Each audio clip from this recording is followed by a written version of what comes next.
ಇದು ಅತ್ಯಂತ ಕುತೂಹಲಕರವಾದಂಥ ಕಥೆ. ಇದು ಬಾಗ್ದಾದ್ನಲ್ಲಿ ನಡೆದಂಥ ಘಟನೆ. ಇದು ಬಾಗ್ದಾದ್ನಲ್ಲಿ ಒಬ್ಬ ತಂದೂರಿ ವಾಲ ತಂದೂರು ರೋಟಿಯನ್ನ ಮಾರ್ತಾ ಇದ್ದಾನೆ. ಅತ್ಯಂತ ಜನಪ್ರಿಯವಾದ ವ್ಯಕ್ತಿ. ಎಲ್ಲರೂ ಬಂದು ಈತನ ಬಳಿಯ ತಂದೂರು ರೋಟಿ ತೆಗೆದುಕೊಂಡು ಬಹಳ ಹದವಾಗಿ ತಂದೂರು ರೋಟಿಯನ್ನ ಮಾಡ್ತಿರ್ತಾನೆ.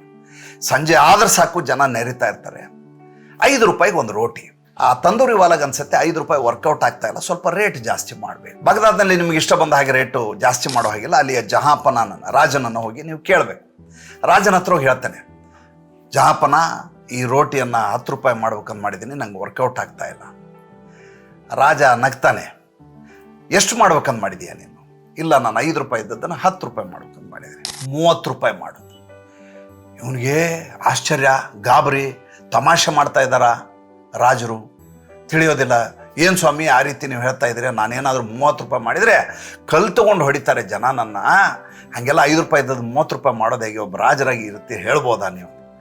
ನಾನು ರಾಜ ಹೇಳ್ತಾ ಇರೋದು, ನಾನು ಹೇಳಿದ ಮೇಲೆ ಮಾಡ್ಬೇಕಷ್ಟೇ, ನಿನಗಿಷ್ಟ ಬಂದ ಹಾಗೆ ಮಾಡೋ ಹಾಗಿಲ್ಲ. ಈತ ಒಲ್ಲದ ಮನಸ್ಸಿನಿಂದ ವಾಪಸ್ ಹೋಗ್ತಾನೆ. ಹೋಗಿ ತಂದೂರು ರೋಟಿ 30 ರೂಪೀಸ್ ಅಂತ ಬೋರ್ಡ್ ಹಾಕ್ಬಿಡ್ತಾನೆ.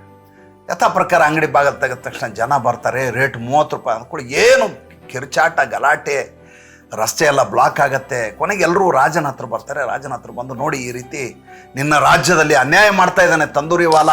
ಏನು ಮಾಡಿದ? 5 ರೂಪಾಯಿ ಇದ್ದದನ್ನು 30 ರೂಪಾಯಿ ಮಾಡಿದ್ದಾನೆ. ಯಾರು ಹೇಳೋರು ಕೇಳೋರಿಲ್ವಾ ಅವನಿಗೆ? ಕಿರ್ಚಾಟ ಪ್ರಜೆಗಳು. ರಾಜ ನಗ್ತಾನೆ, ಹೇ ಹಿಡ್ಕೊಂಬ ಅವನ, ಕರ್ಕೊಂಬನ್ನಿ. ಕೈ ಎಬ್ರು ಬಂದು ಹಿಡ್ಕೊಂಬಂದು ಅವನ ಭಟರು ತಂದು ಅವ್ನು ನಿಲ್ಲಿಸ್ತಾರೆ. ಏನಯ್ಯ ನೀನು 5 ರೂಪಾಯಿ ಇದ್ದದ್ದನ್ನು 30 ರೂಪಾಯಿ ಮಾಡಿದೆ ಅಂತೆ. ತನ್ನ ತಲೆ ತೆಗಿಸ್ತಾನೆ. ಹೇಳ್ತಾ ಇದ್ದೀನಿ, ಜನರಿಗೆ ಒಳ್ಳೆಯದನ್ನು ಮಾಡಬೇಕು, ಆ ರೀತಿ ನಿನಗೆ ಇಷ್ಟ ಬಂದ ಹಾಗೆ ಹೇಳಿಸೋದಿಲ್ಲ.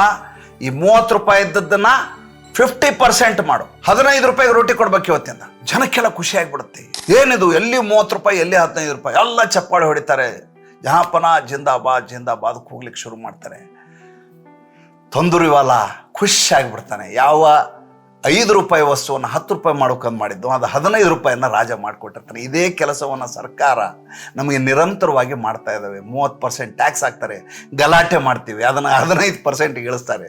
ಇದೇ ಅವತ್ತಿನಿಂದ ಇವತ್ತಿನವರೆಗೂ ನಡ್ಕೊಂಡು ಬಂದಿರೋದು. ಹೌದಾ ಅಲ್ವಾ ಹೇಳಿ?